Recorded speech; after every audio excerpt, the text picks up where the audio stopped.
बिस्मिल्लाहिर्रहमानिर्रहीम। अस्सलाम वालेकुम।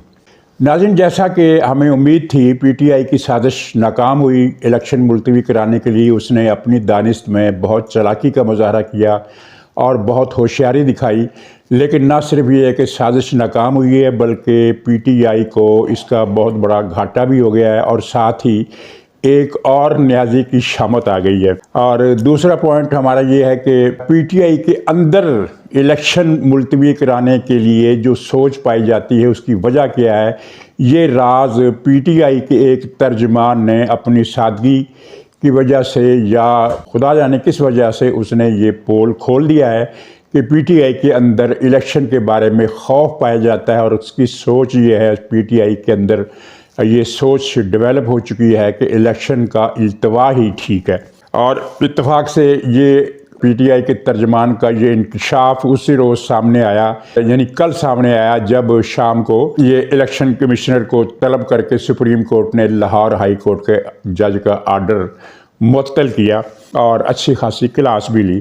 और तीसरा, इमरान खान की जिस्मानी और जहनी हालत के बारे में जो रिपोर्ट आई है वो उदास कुन है, कम से कम पीटीआई के लोगों के लिए उदास कुन है और वो अच्छी खबर नहीं है। और फिर थोड़ा सा जिक्र हम इस बारे में भी करेंगे कि शेर अफजल मरबत जो पाकिस्तान तहरीक इंसाफ का सीनियर नायब सदर है, इतना यानी इस मरकज़ी अहदेदार है, उसकी गिरफ्तारी के दूसरे रोज़ भी पाकिस्तान भर में कहीं भी वो क्या पंजाबी का मुहावरा है कि कख न हिलिया, ऐसी सूरत हाल रही। और इसी से आप अंदाज़ा कर सकते हैं कि पीटीआई के अंदर, पीटीआई के सफ़ों में किस डिप्रेशन, खौफ, मायूसी और बेचारगी का एहसास है। ये सिर्फ पीटीआई के चंद वकील और उनका सोशल मीडिया हमें नज़र आ रहा है कि वो एक्टिव है, वरना इसके अलावा पीटीआई की सूरत हाल ऑन द ग्राउंड कहीं हमें अच्छी नज़र नहीं आती। तो नाज़रीन, पीटीआई के additional secretary general Umair Niazi ने लाहौर हाई कोर्ट में जो रिट दायर की थी कि इंतज़ामी अफसरों को इलेक्शन कमीशन के अमले के तौर पर इस्तेमाल नहीं होने देना चाहिए, तो इस पर बाकर अली नजफी नामी हाई कोर्ट के जज ने फ़ौरन ही स्टे आर्डर दिया, बल्कि एक लार्जर बेंच भी बनवाया और ख़ुद ही उस बेंच का सरबराह भी बन बैठा। और जिसके बाद इलेक्शन मुलतवी होने का बाकायदा लोगों ने ऐलान कर दिया, टीवी पर बैठे हुए लोगों ने, कि जनाब इलेक्शन मुलतवी हो गए, अब इलेक्शन वक्त पर नहीं हो सकते, फलाना प्रोसेस होगा, उसमें इतने महीने लगेंगे, इतने दिन लगेंगे, अप्रैल मई तक बात जाएगी। और पीटीआई के वकीलों ने और दूसरे लोगों ने, उनके सोशल मीडिया ने जिस तरह इलेक्शन के इल्तवा की इस खबर को उछाला, उस पर खुशी ज़ाहिर की, जश्न मनाया, भंगड़े डाले, रक्स किया और खुशी ज़ाहिर करने के तमाम तरीके अपनाए और साथ ही इस्टेब्लिशमेंट को भी रगेदा, इलेक्शन की हामी जमातों को भी रगेदा। और उनकी ये खुशियाँ अफसोस के 24 घंटे भी जारी न रह सकीं और सुप्रीम कोर्ट ने वो लाहौर हाई कोर्ट का जो आर्डर था वो मुअत्तल कर दिया, बल्कि साथ ही जो रिमार्क्स दिए और जो फैसले लिए उन्होंने पीटीआई को हरासा कर दिया है, लर्जा और तरसा कर दिया है। और वो अब देख रही है कि ये क्या हो गया, ये तो लेने के देने पड़ गए। मिसाल के तौर पर, एक तो चीफ जस्टिस ने ये रिमार्क्स दिए कि ये रिट दायर करना तौहीन अदालत है और जमहूरियत को डीरेल करने की कोशिश है। अब उस उमैर नियाज़ी की शामत आ गई है और उसको तौहीन अदालत का नोटिस जारी कर दिया गया है। नाज़रीन, ये तौहीन अदालत का नोटिस कोई रूटीन का नोटिस नहीं है कि जिसमें मुल्ज़म अदालत में जाकर गैर मशरूत माफ़ी मांगता है और उससे माफ़ी मिल जाती है। उमैर नियाज़ी को माफ़ी इसलिए नहीं मिलेगी क्योंकि चीफ जस्टिस ने जो ये कहा कि ये तो जमहूरियत को डीरेल करने की कोशिश है। और फिर उन्होंने उमैर नियाज़ी की उम्र के बारे में भी दरियाफ्त किया अटॉर्नी जनरल से कि क्या वो कोई नौजवान है। मतलब ये था पूछने का कि क्या वो कोई इतना अनाड़ी और इतना नौ उम्र और इतना नातजुर्बाकार वकील है कि उसको पता ही नहीं है कि सुप्रीम कोर्ट जब हुक्म दे चुकी है कि 8 फरवरी को इलेक्शन होंगे और ये भी कह चुकी है कि ये पत्थर की लकीर है, तो फिर उसने ये इल्तवा क्यों मांगा। जमहूरियत को डीरेल करने की कोशिश की गई। तो इस बुनियाद पर, इस फिक्र की बुनियाद पर आप भी ये अंदाज़ा, कोई भी शख्स ये अंदाज़ा बड़े आराम से लगा सकता है कि तौहीन अदालत के इस नोटिस पर माफ़ी बहुत मुश्किल है। अच्छा, दिलचस्प बात यह है कि जब चीफ जस्टिस ने पूछा कि क्या ये कोई नौजवान वकील है, तो अटॉर्नी जनरल ने बड़े आराम से कहा कि जी मेरी तरह नौजवान है। इस पर चीफ जस्टिस मुस्कुरा उठे, यानी वो कोई बच्चा नहीं है, कोई नौजवान नहीं है, अच्छी खासी पक्की उम्र का आदमी है और उसने ये हरकत की है। और ये हरकत फिर वो कौन सा आदमी है, पीटीआई का एडिशनल सेक्रेटरी जनरल है, यानी उसके मरकज़ी अहदेदारों में शामिल है। पीटीआई के कुछ हामी कल दिन को ये माजरत खाना अंदाज में ये कहते रहे कि नहीं ये पीटीआई का फैसला नहीं था, ये उमैर नियाज़ी ने ज़ाती हैसियत में कोई काम हमाकत कर दी होगी। यानी कल पीटीआई को अंदाज़ा हो गया था कल शाम ढलते ढलते कि ये बहुत बड़ा ब्लंडर उससे सरजद हो गया और वो बड़ी फंस गई है। तो फिर इस पर माजरतें और सफाइयाँ दी जाने लगी कि वो तो उसका ज़ाती इक़दाम हो सकता है। भाई वो पीटीआई का सिर्फ वकील ही नहीं है, पीटीआई का मरकज़ी अहदेदार है, एक मरकज़ी अहदेदार। उसको आप कैसे कह सकते हैं कि ये उसने ज़ाती हैसियत में किया? अगर एडिशनल सेक्रेटरी जनरल कोई काम करे और उसे आप ज़ाती हैसियत में कह दें तो फिर आप इमरान खान को भी यही कह सकते हैं कि जनाब ये उसकी पार्टी का बयान नहीं है, ये तो उसने बयान जो दिया है अपनी ज़ाती हैसियत में दिया है। दौरान समाअत जस्टिस तारक मसूद साहब ने सवाल किया कि ये कौन लोग हैं जो इलेक्शन कराना नहीं चाहते, इलेक्शन से यानी कि फरार हासिल करना चाहते हैं। तो जनाब सारी कौम को पता है कि ये कौन लोग हैं, ये पीटीआई है। और हम मुझ जैसे लोग कुछ और भी हैं जो तकरीबन 1-1.5 महीने से ये बात करते आ रहे हैं कि पीटीआई इलेक्शन नहीं चाहती। उसे अंदर का जो खौफ है वो ये है कि वो इलेक्शन हार जाएगी, वो इलेक्शन नहीं जीत सकती। और इसी साजिश के तहत उसने इलेक्शन को मुलतवी कराने की 2 तरफ़ा कोशिश शुरू की, यानी एक तरफ बम धमाके, दूसरी तरफ ये रिट दायर कर दी और दूसरी तरफ साथ ही ये प्रोपेगेंडा शुरू कर दिया। पीटीआई के कुछ ढोलची टीवी पर बैठे हुए हैं, कुछ सोशल मीडिया पर हैं, कुछ अखबारात में हैं, वो मसलसल ये बात बावर करा रहे हैं कौम को। और पीटीआई की इसी पॉलिसी के तहत बावर करा रहे हैं कि पीटीआई तो 75% सीटें लेगी, 80% सीटें लेगी।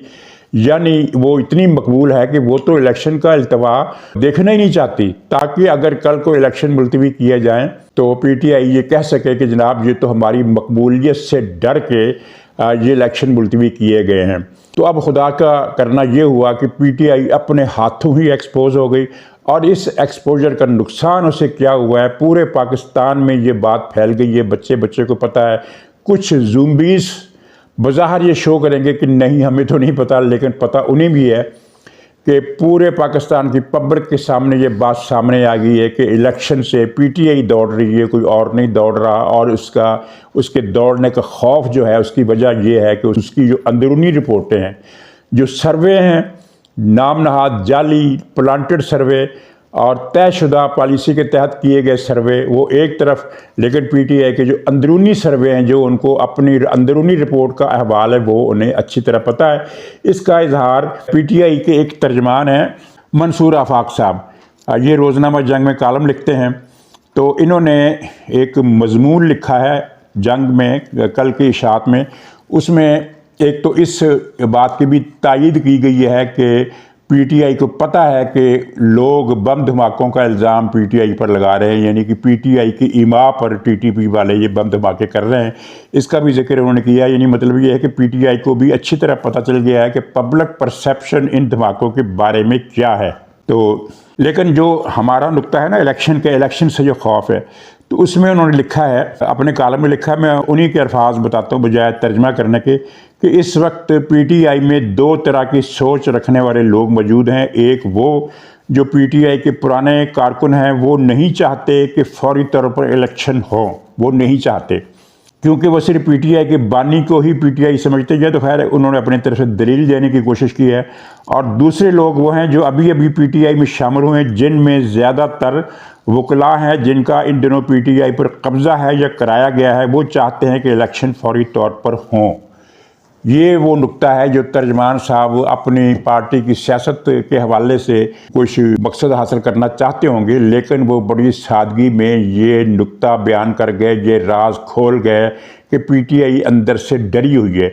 उनका जो स्टैंड है, दरअसल जो बात वो करना चाहते थे वो ये है कि ये वकील लोग टिकट लेकर अपनी अपनी सीटें जीत जाएंगे जबकि पार्टी हार जाएगी। तो ये वकीलों को पार्टी के मफाद की परवाह नहीं है, बल्कि ये अपनी ज़ाती सियासत की वजह से पीटीआई को मजबूर कर रहे हैं कि इलेक्शन बर वक्त हों, जबकि जो पीटीआई के पुराने कारकुन, और ये वकील तो ज़ाहिर गिनती के हैं, बहुत थोड़े हैं, तो पीटीआई की जो अंदर के लोग हैं, जो असल पीटीआई हैं, जो पीटीआई के वर्कर हैं, जो पीटीआई की जो यानी बड़ा तबका जो है, वो ये समझता है कि अगर इलेक्शन लेट ना हुए, वक्त पर हुए, तो पीटीआई को नुकसान होगा, यानी पीटीआई हार जाएगी। ये पीटीआई के अपने तर्जमान का बयान है, किसी मुस्लिम लीग नून के या पीपल्स पार्टी के या किसी इंडिपेंडेंट सहाफ़ी का तज्जिया नहीं है, ये उनके अपने तर्जमान का इकरारनामा है। तो अब इसके बाद तो कोई गुंजाइश नहीं रह जाती इस बात में कि ये पीटीआई इलेक्शन क्यों मुलतवी करना चाहती है। अब इस साजिश की नाकामी की वजह से पीटीआई का एक्सपोजर हो गया पूरी पब्लिक में। अब इनको एक डिफेंसिव पोस्चर में जाना पड़ेगा कि हमसे ये गलती क्यों हुई, यानी इस तरह की बातें करेंगे। लेकिन ज़ाहिर है वो सांप गुजरने के बाद जो उसकी लकीर को पीटने का मुहावरा है, वो यहाँ सादक आता है कि अब ये लाख लकीर पीटा करें, सांप तो हजूर निकल गया और अब पीटीआई की साख जो है वो बुरी तरह ख़तरे में है। अब इनके पास जो वाहद सहारा है वो है बम धमाकों का।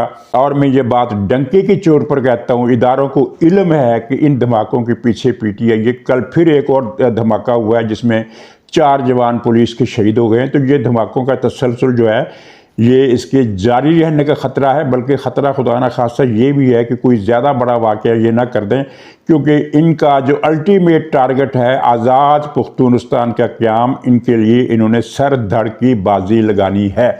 और ये बाजी नहीं लगा सकेंगे इसलिए कि इनके अपने चेयरमैन की जो हालत है ना वो अच्छी नहीं है। अच्छा नाज़रीन, वो मुझे नुक्ता जो है अहम वो भी आपके नोटिस में आ गया होगा कि जिस जज ने ये फैसला दिया था इलेक्शन को मुअत्तल करने का, और उस जज को अदालत ने अपने रिमार्क्स में मिसकंडक्ट का मुर्तकब करार दिया है। इसका मतलब है कि ये वो जज साहब जो मौजूद हैं उनका फ्यूचर भी अब एक सवालिया निशान बन गया है कि जो जज मिसकंडक्ट करे और जिसको सुप्रीम कोर्ट के कम से कम 2 जज मिसकंडक्ट का मुजरिम मुर्तकब करार दे दें तो उसके ख़िलाफ़ कार्रवाई किसी वक्त भी हो सकती है, किसी एंगल से भी हो सकती है।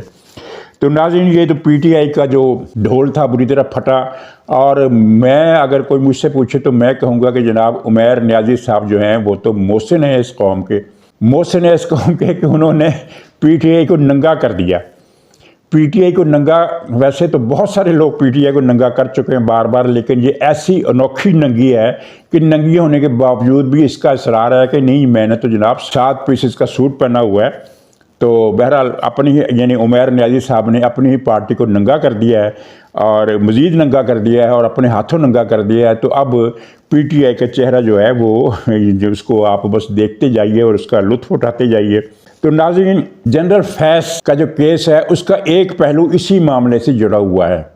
पीटीआई को जो नुकसान पहुंचा है इस पिटीशन से, उसी किस्म का एक नुकसान, बल्कि शायद उससे भी बड़ा नुकसान जनरल फैज़ के केस से उसे पहुंचने का ख़तरा है। इस केस की तफसीलात में मैं नहीं जा रहा। खुलासा ये है कि चीफ जस्टिस ने जस्टिस शौकत सिद्दीकी की बहाली के केस में जनरल फैज़ को नोटिस जारी कर दिया, क्योंकि यही वो मौसूफ थे जो जस्टिस शौकत अली साहब के पास तशरीफ़ ले गए थे और वहाँ जाकर उनसे कहा था कि आपने मेरिट पर फैसला नहीं करना, बल्कि जो मैं कह रहा हूँ उसके मुताबिक फ़ैसला करना है। तो उस पर अब उनको बुलावा आ गया सुप्रीम कोर्ट से, और बुलावा आ गया तो इसका मतलब ये है कि मामला बहुत संगीन होगा। अब इस फैसले के बहुत सारे पहलू हैं।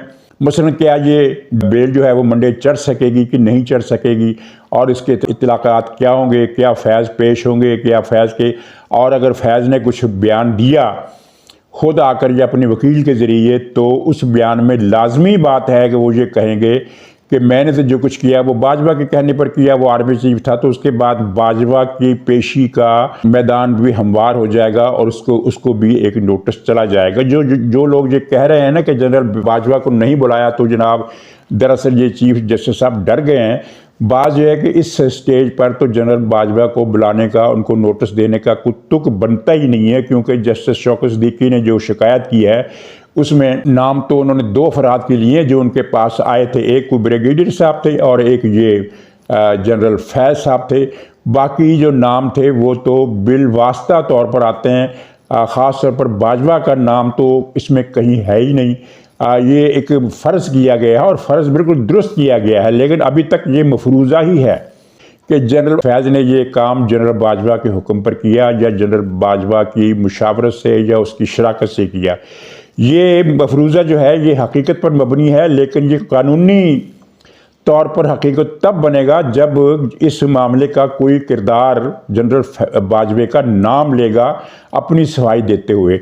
और नाज़रीन, जनरल फैज़ को अदालत में आना पड़ेगा।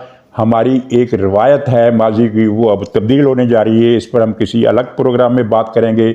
इस फैसले के जो मज़ीद दूररस असरात होंगे पाकिस्तान के जमहूरी सियासी ढांचे पर, पाकिस्तान के बंदोबस्ती ढांचे पर और मुस्तकबिल पर, वो एक अच्छे खासे तबसरे का तकाजा करते हैं। तो इस प्रोग्राम में मैं उन पर बात नहीं करूँगा।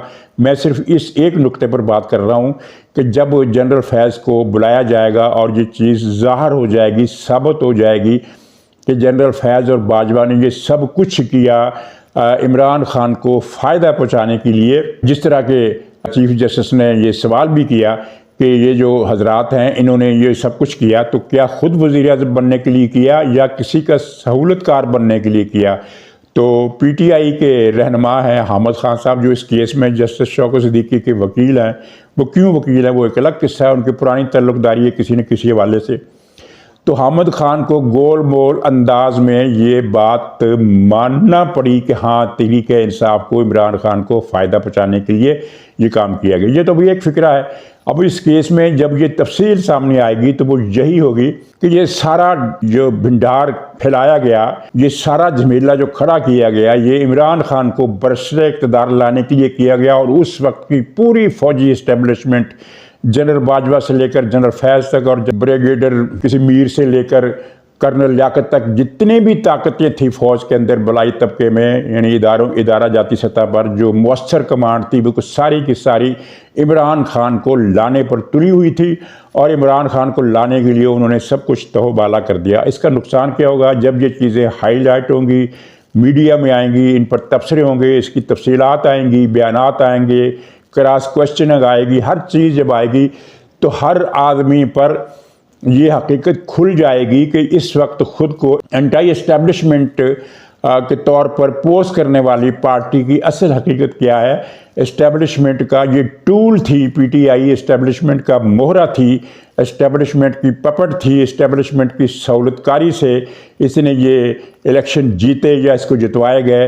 तो इस्टेब्लिशमेंट की गोद में बैठकर आने वाला, इस्टेब्लिशमेंट के तमाम तर फराहम करदा सहारों के साथ सियासत में आने वाला ये शख्स अब ख़ुद को हकीकी आज़ादी का लंबरदार कहता है। तो इसकी हकीकत क्या है, ये हकीकत खुलेगी। और ये इतनी कोई सिंपल बात नहीं है कि एक चीज़ सामने आ गई और बात ख़त्म हो गई। वहाँ ऐसे ऐसे इंकशाफात होंगे जो अखबारात की शह सुर्खियाँ बनेंगे, टीवी पर प्रोग्राम होंगे, सोशल मीडिया पर प्रोग्राम होंगे, अखबारात में मजमून लिखे जाएंगे, कॉलम लिखे जाएंगे, टॉक शोज़ इसी पर होंगे। तो पीटीआई की जो गत बनेगी वो देखने के काबिल होगी और इबरत का मुकाम पकड़ने के काबिल होगी। तो नाजरीन, ये वो बात है जिसकी वजह से पीटीआई इस पर बर्फ़रोख्ता है, बल्कि मायूसी और सदमे का शिकार है कि जनरल फैज़ को नोटिस क्यों दे दिया। आप पीटीआई के सोशल मीडिया पर जाएं, जो भी जहाँ भी उन फेसबुक में जाएं, यूट्यूब में जाएं, ट्विटर पर जाएं, तो बस वो एक स्यापा पड़ा हुआ है कि हाय हाय ये क्या हो गया, जनरल फैज़ का नोटिस आ गया, हाय हाय मारे गए, ये वहाँ सूरत हाल है।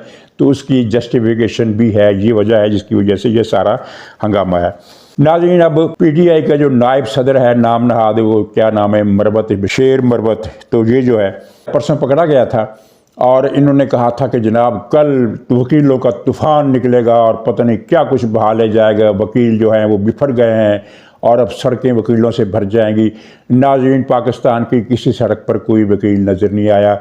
जितने भी वकला इनके हामियों की कॉल थी एहतजाज करने की, तो जितने भी मुजाहरे हुए हैं, मुजाहरे क्या हुए हैं, किसी जगह 4 वकील थे, किसी जगह 6 वकील थे, किसी जगह 10 वकील थे, किसी जगह 12 वकील थे, किसी जगह 15 वकील थे। और वो सड़कों पर नहीं आए, वो अदालतों के बरामदों में या बार रूम के गेट पर खड़े होकर ग्रुप फोटो बनाया, 4 नारे लगाए और अल्लाह अल्लाह खैर सल्लाह घर को चले गए। जंगल में मोर नाचा, बल्कि मोर का बच्चा भी नहीं नाचा, तो वो किसने देखा वाली सूरत हाल थी। तो ये अंदाज़ा करें। अब ये कह रहे हैं कि नहीं जनाब ये तो वकीलों का टोकन एहतजाज था, असली एहतजाज तो अब वकीलों का होगा। कब होगा भाई? हमेशा ये होता है कि जब कोई वाक़या होता है, किसी पार्टी के ख़िलाफ़ कोई एक्शन लिया जाता है, तो जो फौरी एहतजाज होता है वही शदीद तरीन एहतजाज होता है। बाद में तो मामला ठंडे पड़ जाते हैं। तो जो फौरी एहतजाज था उसकी सूरत हाल ये थी कि 10, 12, 15 से लेकर 4, 5, 6 अफराद वकील जो निकले हैं मुख्तलिफ़ शहरों में, और वो भी कोई 100 शहरों में नहीं निकले, चंद एक शहरों में।